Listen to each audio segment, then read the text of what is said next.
मेरे हाथ में मोबाइल है और इसमें संतोष यादव जी की प्रोफाइल खुली हुई है फेसबुक पर, जिसमें ये साफ तौर पे लिखा है, जो ये अफवाह फैला रहे हैं कि संतोष यादव को पार्टी से बाहर कर दिया है, उनके मुंह पर 20 तारीख से पहले तमाचा लगेगा। जल्द ही आपका साथी 6 जिला 23 विधानसभा का अध्यक्ष बनकर आ रहा है। धन्यवाद केजरीवाल जी और राज्यसभा डॉक्टर सुशील गुप्ता। दरअसल 1 हफ्ते या 10 दिन से ऊपर हो गया, आम आदमी पार्टी के जिला कार्यालय फरीदाबाद में एक प्रेस कॉन्फ्रेंस होता है, जहां पर सार्वजनिक तौर पर ये घोषणा किया जाता है कि संतोष यादव को पार्टी के गलत नीतियों को, पार्टी की नीतियों को दूसरे लोगों से सम्मिलित करने पे, साझा करने पर और भी तरह की तोहमत लगाकर इसलिए पार्टी से निष्कासित किया जा रहा है। लेकिन संतोष यादव आज एक प्रेस कॉन्फ्रेंस नहीं बल्कि खुद अपनी एक स्टेटमेंट पीएनएन के माध्यम से साझा करके एक बड़ा खुलासा करने जा रहा है। ये खुद बता रहे हैं कि ये जो चीज़ पोस्ट इन्होंने किया है इसमें कितनी सच्चाई है, और या फिर आज इनसे जानेंगे कि जो इन पे लगातार आरोप प्रत्यारोप की जो 1 हफ्ते तक खींचातानी चला, उसका ये किस तरीके से जवाब देंगे आज। संतोष जी, मुझे लगता है कि नमस्कार जी। 1 हफ्ते तक तो माहौल शांत रहा। पार्टी को जो जिला अध्यक्ष जी हैं या फिर यहाँ पे जिला के नेतृत्व करने वाले लोग हैं, वो ये कयास लगा रहे थे कि पार्टी आपके अनुपस्थिति में कुछ नया काम करेगी, बड़ी स्पीड से बढ़ेगी, कुछ नया कुछ होने वाला। लेकिन अचानक से पोस्ट डाल के आपने माहौल गर्म फिर से कर दिया। सबसे पहले बात तो मैं आपको ये बता दूं कि पार्टी से मुझे किसी ने निकाला नहीं है और मैं पार्टी में ही हूं, और रोज़ अपने आलाकमान प्रवासियों के मसीहा, जिन्होंने खोरी गांव की तोड़फोड़ में बहुत मेहनत करी थी, हमारे राज्यसभा सांसद डॉक्टर सुशील गुप्ता जी को, सारी रिपोर्ट मैं सुबह 8 बजे उनको देता हूँ। तो ये सारी अफवाह है, पार्टी ने मुझे किसी ने नहीं निकाला। धर्मवीर भड़ाना जी ने जो प्रेस कॉन्फ्रेंस करी है वो बचकाना हरकत है, और उनका मानसिक संतुलन खराब हो चुका है जो ऐसी अफवाह फैला रहे हैं।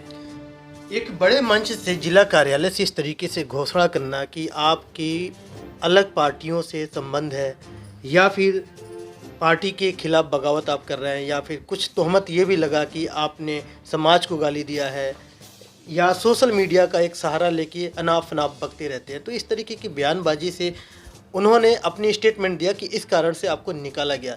तो आप ये बताइए, इसको कैसे साबित करेंगे आप? सबसे पहली बात तो मेरी फेसबुक की आईडी देख लो, उसमें 24 घंटे केजरीवाल जी की नीतियों का बखान होता है, डॉक्टर सुशील गुप्ता जी जो कार्य करते हैं उनका बखान होता है, और आम आदमी पार्टी की जो दिल्ली मॉडल है उसके बारे में बखान होता है, पहली बात। दूसरी बात यह है कि माननीय हमारे जिला अध्यक्ष धर्मवीर भड़ाना जी जो ये कह रहे हैं कि मैंने समाज को गाली दी है, तो मैंने अपने जीवन में 36 बिरादरी का सम्मान किया है। जो भी मेरे दरवाजे पे आता है, किसी की कोई परेशानी होती है, मैं उनके हर सुख दुख में साथ खड़ा रहता हूँ। तो वो सारी झूठी अफवाह फैला रहे हैं, मैंने कभी किसी समाज को गाली नहीं दी। उल्टा धर्मवीर भड़ाना जी रात को शराब पीकर सर्व समाज को गाली देते हैं। जो महिलाएं बेचारी 5-6 हज़ार में जॉब कर रही हैं, गरीब तबके की, उनको गाली देते हैं कि यूपी बिहार से आके जॉब कर रही हैं। तो कई चीज़ें हैं, कभी पंजाबी समाज को, कभी किसी समाज को, हर बिरादरी को गाली देते हैं, यहाँ तक कि वो अपने समाज को भी गाली देते हैं। तो मैंने उनको समझाया कि ये चीज़ें अच्छी नहीं है, आप एक ज़िले का नेतृत्व कर रहे हो, आम आदमी पार्टी में हो, तो ये चीज़ें मैंने कई बार उनको समझाई है। तो और लेकिन धर्मवीर भड़ाना जी अपनी बात ना करके उल्टा मेरे पे जो तोहमत लगा रहे हैं वो सरासर गलत है, बिल्कुल इसमें कोई सच्चाई नहीं है। तोहमत ये लग रही है कि आप दूसरों के साथ में पार्टी की नीतियों को साझा करते हैं, तो इसकी क्या सच्चाई है? ऐसा है, धर्मवीर भड़ाना जी ने एक बार मुझे घर पे अपने नाश्ते पे बुलाया था। उस दौरान धर्मवीर भड़ाना जी ने कहा कि संतोष जी ऐसा है कि आप चुनाव किसे लड़ते हो? मैंने कहा जी पार्टी ने सम्मान दिया था, प्रवासियों को टिकट दी, जीतने के लिए चुनाव लड़ते हैं, हम जीतेंगे तो जनहित में सारी योजनाएं जो दिल्ली सरकार में वो पहुंचाएंगे। कह रहा लेकिन मैं तो चुनाव दूसरी तरह लड़ता हूँ, मैं किस लिए? कह रहा भाई मैं क्रेशर जोन का प्रधान हूँ, 2-2.5 करोड़ रुपए इकट्ठा कर लेता हूँ, 10-15 लाख में खर्च कर देता हूँ, और मैं वहाँ से चुनाव लड़ता हूँ जहाँ से महेंद्र प्रताप जी को हराना होता है। तो मैंने कहा ये तो गलत सोच है आपकी। उन्होंने बोला यार 2,500 वोट से मैंने विजय प्रताप को हरा दिया, मेरी उसी में जीत है। अब NIT 86 में उनका बेटा हारा है, उसको हराने के लिए मैं लड़ूंगा, तो आप वहाँ पर प्रचार प्रसार मत करो ज़्यादा, मुझे लड़ने दो। तो मैंने उनको एक ही बात कही, देखो धर्मवीर जी आप हमारे बड़े हो, पिता तुल्य हो, आप चुनाव लड़ो, पार्टी जिसको टिकट देगी हम उसके साथ है, क्योंकि मैं पार्टी का समर्पित कार्य करता हूँ। मुझे टिकट देगी तो चुनाव लड़ूंगा, नहीं भी देगी तो जिसको टिकट देगी हम उसके साथ रहेंगे। लेकिन अगर ये सोच के आप आओगे पार्टी के अंदर कि भाई मुझे हराना है किसी केवल इसलिए चुनाव लड़ना है, तो मैंने कहा आप पार्टी के साथ गद्दारी कर रहे हो। जो बातें मैंने पार्टी के ऊपर पहुँचाई थी, जो ये कह रहे हैं कि फेसबुक के माध्यम से मैंने ये बातें ऊपर पहुंचाई थी। दूसरी बात, ये वीडियो है कुछ दिन पहले डब्बापाली रोड पे एक प्रदर्शन किया था हम लोगों ने कि वहाँ सड़क नहीं बन रही थी। तो उस सड़क का जब हम आम आदमी पार्टी वाले प्रदर्शन कर रहे थे तो उस दौरान आम आदमी पार्टी की, ये देखो क्या कह रहे हैं, आप ये देखो। कई बार मंत्री ही इस सड़क को बनवाने के लिए फोन किया कृष्णमल गुर्जर जी ने। सिर्फ एक ऐसा फरीदाबाद में वही एक आदमी है जो सबके दुख सुख के बारे में सोचता है और वही इस सड़क को बनवाएगा, हमारे ये विश्वास भी है। क्योंकि एक तो ये, दूसरा ये देखो आप, ये वार्ड नंबर 7 कार्यालय का उद्घाटन करना है, इसमें ये विधायक जी के साथ थे, कांग्रेसी विधायक के साथ। तीसरी मैं आपको ये दिखाता हूँ, ये चीज़ें हैं, ये देखो, इसमें इनका नाम लिखा जा रहा है कि भू माफिया शराब माफिया की मदद करते हैं। तो बहुत सी ऐसी चीज़ें हैं जो धर्मवीर भड़ाना जी, यहाँ पर NIT 86 विधानसभा में गरीब तबका मजदूर तबका रहता है। तो धर्मवीर भड़ाना जी कुछ साथियों ने यहाँ पर ज़मीन कब्जा करने का काम करते थे, कुछ शराब माफियाओं का संरक्षण देते थे, कुछ ऐसे हैं जो हमारे साथी के यहाँ 15 लाख की इन्होंने डकैती डाली थी। उन सब मामलों में, एक नहीं 3-4 मामलों में धर्मवीर भड़ाना जी ने भू माफिया शराब माफियाओं का साथ दिया, जिसमें मेरी इनकी लड़ाई हुई। मैंने कहा यार एक बात बताओ, आप पार्टी के साथ भी गद्दारी कर रहे हो, पार्टी का धरना प्रदर्शन होता है तो आप बीजेपी का गुणगान करते हो, जो मैंने आपको सबूत दिखाया अभी। जब चुनाव लड़ते हो तो आप कहते हो मैं महेंद्र प्रताप को हराने के लिए लड़ता हूँ, तो आप निजी दुश्मनी के लिए काम कर रहे हो। हम तो इसलिए काम कर रहे हैं, दिल्ली सरकार का दिल्ली मॉडल है वो जनहित तक पहुँचे, हमारी सरकार आए ताकि गरीब जनता तक बिजली पानी शिक्षा फ्री मिले, और जो प्रवासी समाज के लिए जो हमारे सुशील गुप्ता जी मेहनत कर रहे हैं वो मेहनत हमारी कामयाब हो। तो आप ये चीज़ें तो गलत कर रहे हो, गद्दारी कर रहे हो पार्टी के साथ। तो ऐसे ही बहुत सी चीज़ें हैं जिससे वो धर्मवीर भड़ाना जी घबरा गए और उन्होंने सोचा यार संतोष यादव तो मेरे से दब नहीं रहा, मेरी पोल खोलेगा, तो इससे पहले मैं इसे कोई ना कोई करके इसे पार्टी से भगा दूँ। तब से वो अंदर खाने मेरे से जलन कर रहे थे और इसलिए हमारी बीच में एक बार तू मैं हुई, जो देखा आपने ऑडियो वायरल हुई थी। लेकिन जो ऑडियो वायरल हुई थी, दरअसल मेरा मोबाइल है, इसको आप चेक कर सकते हो। इस मोबाइल के अंदर आप ये देख सकते हो, कहीं किसी तरह की कोई रिकॉर्डिंग नहीं है, सिस्टम ही नहीं है इसके अंदर। उन्होंने मेरी बात को रिकॉर्डिंग किया, रिकॉर्डिंग करने के बाद हमारा राजीनामा भी हो गया।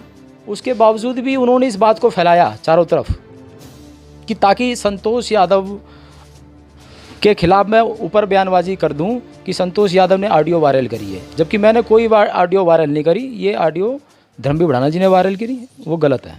इस तरीके से जो आप लोगों के लगातार आरोप प्रत्यारोप लग रहा है, कहीं ना कहीं उससे पार्टी में बड़ा नुकसान पहुंच रहा है। पार्टी स्टेबल करने की कोशिश में है और लगातार एक के बाद एक लोगों को जोड़ने पे आमादा है, जोड़ती जा रही है। लेकिन आपने अचानक से एक पोस्ट डाल के कहीं ना कहीं पार्टी के अंदर ज़रूर एक बार दर्द पैदा कर दिया है, क्योंकि जिला अध्यक्ष का जो स्टेटमेंट है निष्कासित का, उसके बाद से अचानक एक हफ्ते बाद बड़ी जिम्मेदारी की बात कर रहे हैं कि इतनी बड़ी जिम्मेदारी मिलने वाली है। तो इससे तो आम जनता के असर पड़े या ना पड़े, पार्टी के अंदर तो ज़रूर कुछ ना कुछ हलचल हो जाएगी फिर तो। देखो मैं आपको बताऊं कि आला कमान ने पहले भी मुझे बड़ी जिम्मेदारी देने के लिए कहा था, लेकिन मैंने कहा था भाई हम और धर्मवीर जी मिलकर NIT 86 विधानसभा ने फरीदाबाद के लिए काम करेंगे। तो उस दौरान जिला अध्यक्ष बनाने, धर्मवीर जी को जिला अध्यक्ष बनाने की पैरवी मैंने करी थी। हालांकि ऊपर से ये आदेश आया था कि हम किसी पूर्वांचली समाज को जिला अध्यक्ष बनाएंगे, लेकिन मैंने कहा कि नहीं जी, मैं NIT 86 की जिम्मेदारी लेता हूँ और धर्मवीर जी को जिला अध्यक्ष बना दूँ। तो धर्मवीर जी को जिला अध्यक्ष बनाने में हमने पैरवी करी थी, लेकिन किसी कारणवश हमारा और आपस में धर्मवीर जी का तालमेल नहीं बना। तो हमने ये तय किया कि जो एक कमेटी बनाई है जिसमें धर्मवीर जी और हम हैं, तो उस कमेटी से मैंने इस्तीफ़ा दे दिया। अब मैंने कहा जी आप बड़ी जिम्मेदारी दे दो, हम दोनों का तालमेल नहीं बन रहा, क्योंकि हम दोनों लड़ाई लड़ेंगे तो कहीं ना कहीं पार्टी का नुकसान है। तो पार्टी ने मान लिया इस बात को, लेकिन इनको ये पता था कि इस्तीफ़ा दे दिया तो आनन फानन में ये वहाँ से आए और तुरंत इन्होंने प्रेस कॉन्फ्रेंस कर दी। और कहावत आपने सुनी, खिसियानी बिल्ली खम्बा नोचे। और रोज़ धर्मवीर भड़ाना जी कई बार कुछ अनाप शनाप चीज़ें बोल जाते हैं। पहले भी उन्होंने 1-2 शब्द उन्होंने कई लोगों के खिलाफ बोले हैं, तो इन्होंने प्रेस कॉन्फ्रेंस एकदम से कह दिया भाई हमने पार्टी से निष्कासित कर दिया। जबकि आज तक का रिकॉर्ड है कि जो हमारे माननीय मुख्यमंत्री अरविंद केजरीवाल जी, माननीय सांसद डॉक्टर सुशील गुप्ता जी, इन्होंने आज तक किसी का भी निष्कासन नहीं किया पार्टी के अंदर से। प्रशांत भूषण जी भी गए, योगेंद्र यादव जी भी गए, पार्टी ने किसी का नहीं किया। तो धर्मवीर भड़ाना जी अचानक कह देते हैं कि भाई मैंने संतोष यादव को पार्टी से निष्कासित कर दिया, तो ये सरासर गलत है। मैं पार्टी में हूँ और रोज़ पार्टी गतिविधियों जुड़ा हुआ हूँ। रोज़ अपने राज्यसभा सांसद जी को सारी योजनाओं के बारे में, सारे काम के बारे में रोज़ सूचना देता हूँ। दरअसल देखो, धर्मवीर भड़ाना जी का हमारा कई मामलों में विवाद रहा। विवाद ये रहा कि उन्होंने बदमाशों की मदद करी, मैंने बदमाशों को अंदर बंद कराया। अभी कुछ समय पहले क्या हुआ, धर्मवीर भड़ाना जी को किसी थाने में बलात्कार के मामले में बंद किया गया था। तो उसमें मैं उनकी अपनी एफिडेविट देके उनको छुड़ा के लाया था कि जब भी आप कहोगे धर्मवीर जी आपके यहाँ आ जाएंगे। तो ये कुछ चीज़ें ऐसी हैं जो मुझे मालूम थी। धर्मवीर जी को लगा कि ये बातें कहीं आगे लीक ना हो, क्योंकि मेरे से हाथ पैर जोड़ गए थे, यार संतोष मेरी बदनामी हो जाएगी। तो मैंने कोई दिक्कत नहीं, लेकिन मैंने उनको समझाया कि कुछ गलत काम मत किया करो, ना तो आप भू माफिया शराब माफियाओं के साथ दिया करो, ना किसी सट्टेबाज का दो।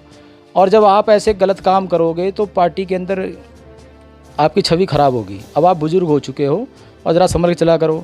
रात को शराब पी के समाज को गाली देना ये भी गलत है। मैंने समझाया चीज़ें, ऊपर तक ये बात पहुंची भी।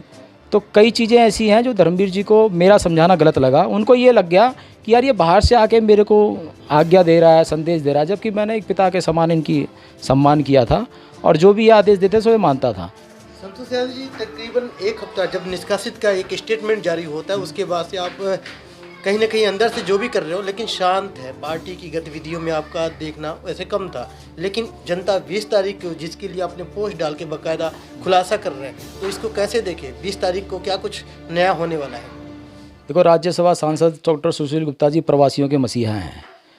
उन्होंने हमेशा मेरा सम्मान दिया है। केजरीवाल जी ने हमेशा सम्मान दिया, टिकट दे के चुनाव लड़ाया। तो वो बड़े से बड़ा पद मायने नहीं रखता। यहाँ का कार्यकर्ता, हर कार्यकर्ता केजरीवाल है, सुशील गुप्ता जी हैं। और मुझे भी जो जिम्मेदारी पार्टी देगी और बड़े लेवल की जिम्मेदारी है, जिसमें 6 जिला 23 विधानसभा की जिम्मेदारी मिलने वाली है, उसके लिए मैं पार्टी का शुक्रिया अदा करता हूँ। जल्दी इसकी घोषणा हो जाएगी, वो आपके सामने आ जाएगी। देश दुनिया की हर लेटेस्ट खबर देखने के लिए सब्सक्राइब करें हमारे चैनल PNN को और साथ ही बेल आइकन दबाना ना भूलें।